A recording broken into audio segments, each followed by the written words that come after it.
Le titre de l'expo est l'espace capital, qui vient d'un titre d'une expo de Joseph Beuys, qui s'appelait Das Kapitalraum. Capital avec un K, qui était évidemment une référence aux marxistes. L'espace capital, c'est l'espace aussi, évidemment, on se retrouve à Québec, la capitale de notre cher pays en devenir. Et puis aussi, l'espace capital, c'est comme le centre de tout au niveau de l'individu. Donc, ce que je présente là-dedans, c'est un peu pas une corrélation, comment on dit, une comparaison. Je fais écho à l'idée du système interne des individus et du système social. Juste en décortiquant un petit peu cette sculpture-là, on peut peut-être comprendre comme le propos de l'expo. C'est ma face.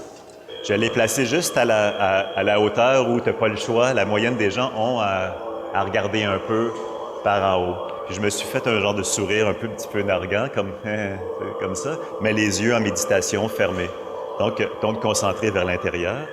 Ce qu'on entend, c'est des moines tibétains. C'est la pratique de Yamantaka qui se trouve être ce motherfucker-là, comme on dit.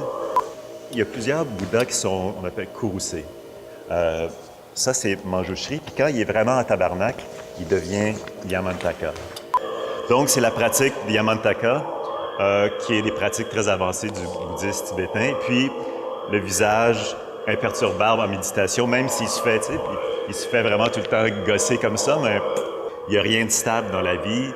Tout est débalancé, et puis il faut apprendre à vivre avec ça. Donc, l'expo nous parle beaucoup de ça, comme il reçoit des claques d'en face, les bad luck arrivent tout le temps, mais toujours imperturbable, assez calme.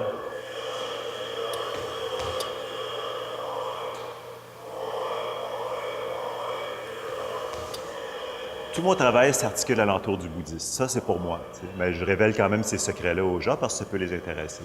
Mais quand même, on voit un petit peu que ce mur-là parle de l'éveil, parle de l'illumination ou de l'éveil.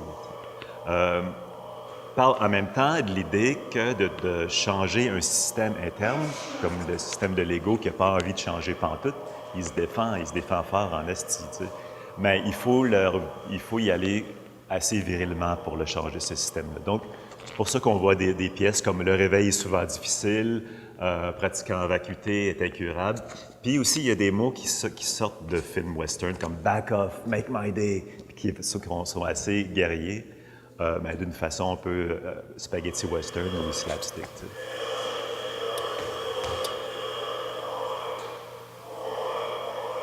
L'histoire de l'art est quand même l'histoire d'une excellence, autant dans l'architecture que la spiritualité, que la peinture, mais l'histoire d'une excellence puis d'un accomplissement complet dans la technique et dans la forme. Et puis, je veux quand même que ces images-là soient autant connectées à une qualité d'exécution. Évidemment, on est en 2013, tu sais. La qualité d'exécution qu'on a maintenant est plus la même qu'au temps de Caravage ou même au temps de Guston ou au début du 20e siècle. Mais je veux quand même que ça soit connecté à une idée d'excellence. C'est pour ça un petit peu qu'il y en a autant. Le commitment de l'artiste à son travail complet. Il y a une phrase que j'aime beaucoup qui dit la douleur est inévitable, mais la souffrance est une option. Puis c'est exactement ça, ce que représente l'expo.